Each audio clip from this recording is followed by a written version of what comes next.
Alright guys, just got done building my blind platform. Just want to kind of give you an idea how I did mine. This ain't gonna be too detailed, and unfortunately I don't have a price list because I got a setup where I get my lumber, pretty much all my lumber, for free. I had to buy a couple 2x4s, so I can't give you a price how much it'll cost you.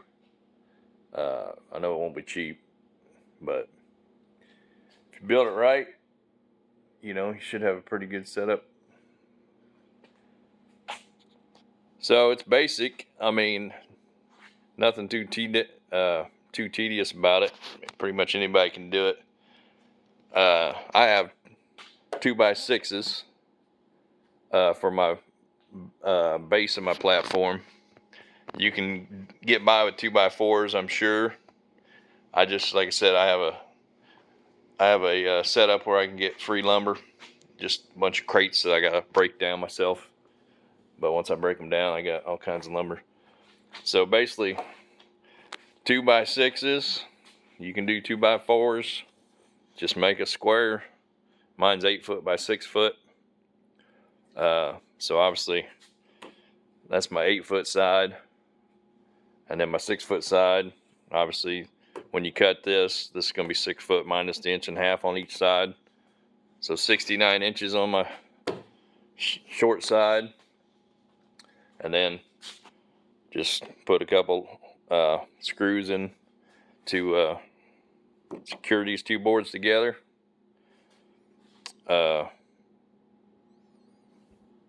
And then got some 4x4s for my legs. Just put those in there. I put them in straight. Some people angle them. I put mine in straight. I only went 5 foot. Obviously, you can go as high as you want. But in the state of Indiana, where I live, the base of your ground blind has to be at least 4 foot off the ground, so you don't have to put fluorescent orange on it. So I went a little bit higher, 5 foot, to get me kind of above some more vegetation. But you can go as high as you want, obviously. I went with 5 foot. And then I put 1/2 inch lag bolt on one side. It's secured by 2 to 3 3-inch by 8, 3-inch by 8 screws on one side. Then I put one big lag bolt, 1/2 inch, 1/2 inch in diameter. I can't remember how long they were, but obviously long enough to go through this and get into my 4x4 a little bit. And then obviously I got my floor joists. Once again, they're 2x6s. I just kind of split the difference. I can't remember how far apart they are. I just wanted to, obviously you don't want to skimp on these, because if you skimp on those and you get any kind of movement on your floor, that's where you're going to get your squeaking and your cracking and your popping when you move inside your stand. So you definitely don't want to skimp on those. Once again, they're 69 inches to fit in the center.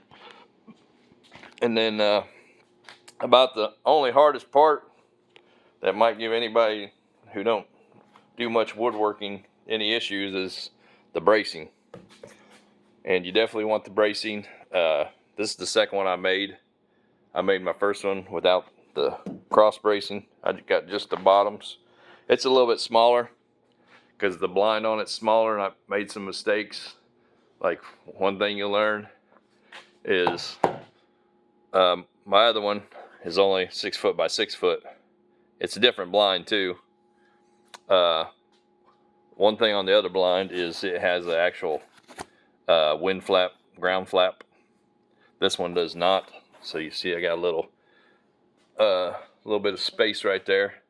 So the other one that I had the ground flap on it, I brought it to where the blind is perfectly the same width as the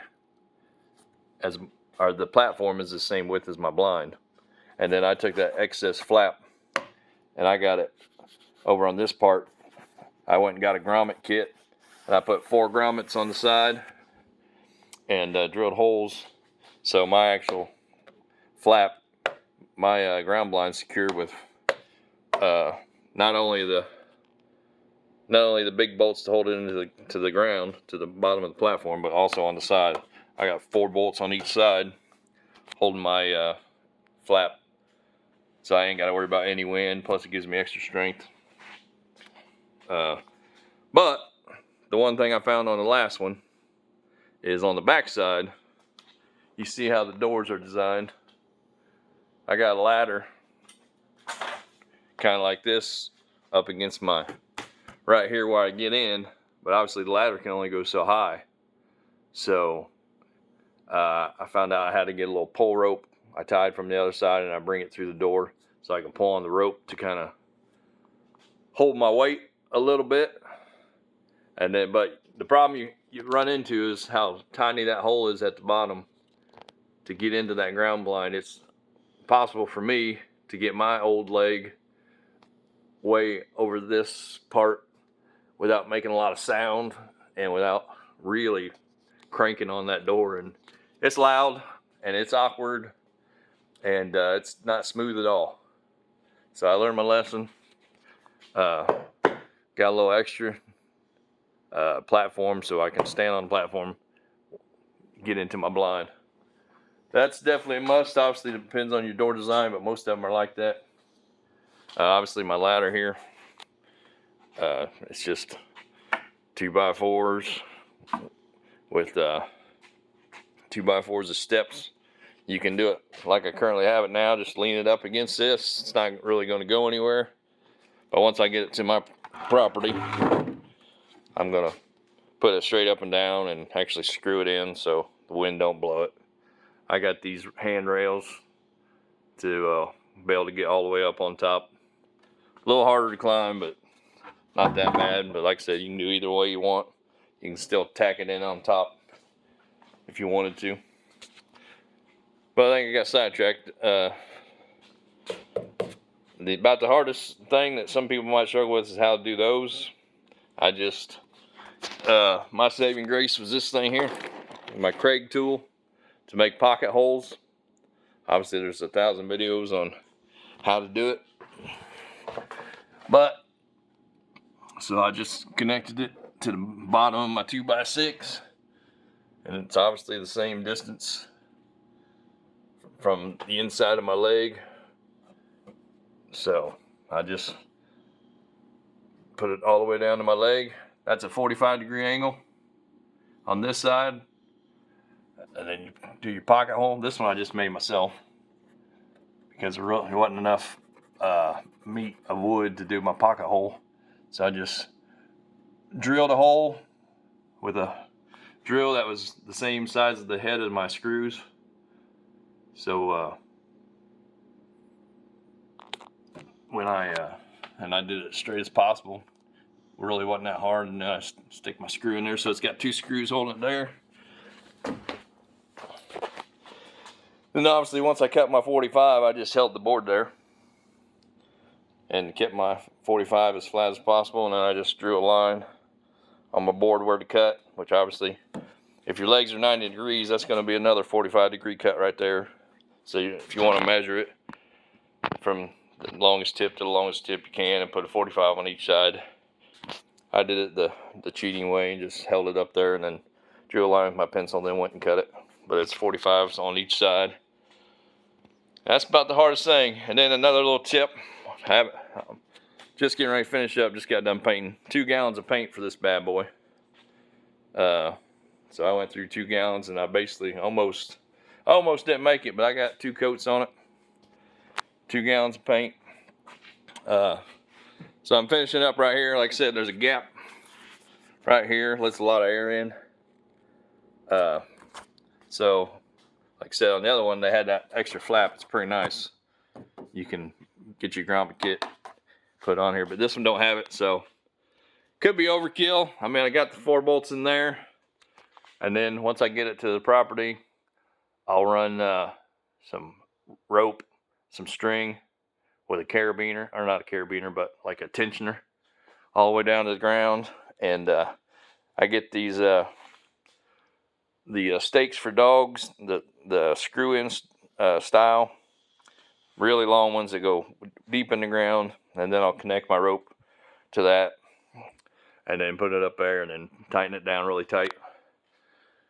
So you have 4 of those on each side, 4 bolts. Technically, it shouldn't go anywhere, but out in the country with high winds, you know, anything to keep the wind from turning this into a big parachute and damaging anything, that's what I want to do. Not to mention, this could let a lot of wind and scent out, which obviously regular blinds are not scent control. You know, it's not like a one made of plastic or wood or anything, but they still kind of, they can keep the wind from really blowing, and can control your wind a lot better in the tree stand. So anything to help. So I got some 1x4s that I cut, that I'm going to put really close to I'm going to go underneath, from underneath here, and screw from the bottom. On the other side, the side where I have my floor joists, you know, I'm probably going to put pocket holes and actually screw right into the actual floor joist, so that'll be even stronger. But on this one, obviously I don't have a floor joist underneath, so it's just gonna go to the plywood. So I can screw from the bottom up into that board to hold it.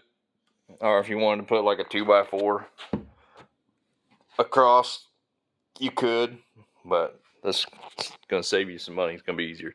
But anyway, the idea of this, like I said, is just to keep wind from getting underneath the blind. Number one, to kind of protect it more while it's out in the winds, the high winds all season long. And I do believe it's going to keep my scent down just a little bit. So that's about it as far as building it, guys. Show you what she looks like on the inside. These see-through blinds are pretty sharp, man. I never used to like hunting in a blind, just because you just felt like you couldn't ever see anything. This is the Muddy Infinity 3. I like it because I'm a bow hunter. I like these windows. It's hard to find see-through blinds with triangle windows. This is one of the few that I found has it. So I love this blind. This blind's big enough for 3 people. Obviously, I got exercise floor mats. This one's worked out perfect to where 9 squares fit in here perfectly. I just had to cut a little slant off each corner so it fit in the corners, but it fits perfect. And then another must, if you're blind hunting, is to get you a nice swivel chair with no sound. That way you don't have very limited movement. If you got windows open, you don't want to do a lot of movement, so you don't want to like have to get up out of your chair to come shoot in this window. If you got one that doesn't swivel, you definitely don't want to have to move your chair if you got one that squeaks and creaks when you get in and out of it. And then but anyway, and then one more tip, these big loud zippers, getting in and out of your blind while you're hunting, it's not easy. Let's see if I can get this to. So I went to Walmart and I got some of these things. It was in a multi-pack of bungees. I wasn't sure what I was going to do, so I got a multi-pack. I was just going to use a bungee, but once I got these work out a lot better. I had to untie it so I could tie it to my thing and then retie it. It's not that big a deal. But, sorry. So then what I'm going to do is I'm going to put one on this side.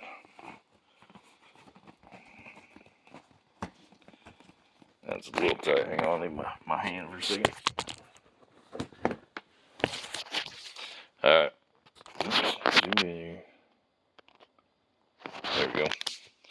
So what I'm going to do is use these. I had to, oops. So I had to make these little grommets in my blind. It didn't come with them. You get your grommet kit, 3/8 inch grommet kit. You can find it at Menards, any store. Google it. So that's going to hold my door quietly. And then obviously there's a little gap. I'm going to go get a black curtain from Walmart. Actually, I already got one from one of my other blinds. I got a 2-pack. But just kind of stuff it in here. And it'll kind of, and then you can stuff it over here too. And it'll cover that light. Won't let any light in while you're hunting. So that'll be completely black behind you. But those are all the tips I got for blind hunting, guys. Hope that helps you out. If you can do blind hunting right, it's really good. Like I said, I've done it wrong a lot of times where I couldn't see. They sneak up on me. I couldn't get the right window open. I had loud chairs. I didn't afford the nice swivel chairs. But once you get all your ducks in a row, blind hunting can be extremely productive. Yeah, you don't have to worry about that much movement. You can take your kids. I've taken my kids in my other setup. My little girl who's 6, and she moves around a lot, and you know, as long as you keep certain windows closed, they can't see. So anyway, guys, and it's cool. You know, I got one this year on the ground. It's not see-through, but I got it set up to where there's just 2 shooting lanes. There's 2 windows open, one here, one there, and I got a nice swivel chair in there, so I just park it where I can swivel to this window or that window. And I've had deer 10 yards in front of me just eating, and it's brushed in really good. And man, there's definitely some cool things to blind hunting. Another thing you'll notice blind hunting, when you're low to the ground, the deer seem way bigger.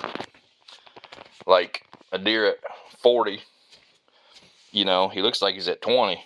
You know, so you definitely, you got to get used to ranging them and the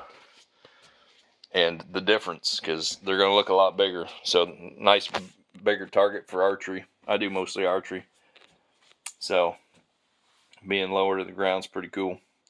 Anyway, guys, I hope this helps you build yours. Like I said, this getting in and out of this door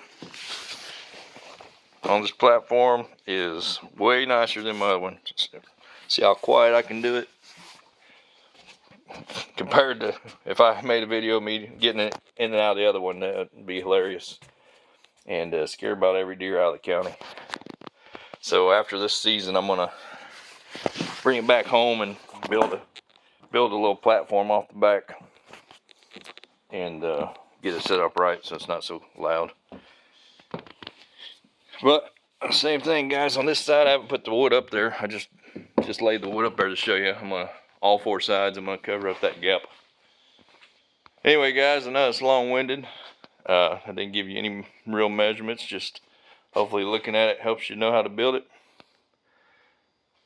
Obviously, you got your joisting down there, your bracing. So, pretty simple. Just screwing into each side. It's screwed into the 4x4. It's screwed in each other. I only did one into each other down here because I didn't have to. I knew I was going to screw into the 4x4. So that was just enough to hold it. Alright, guys.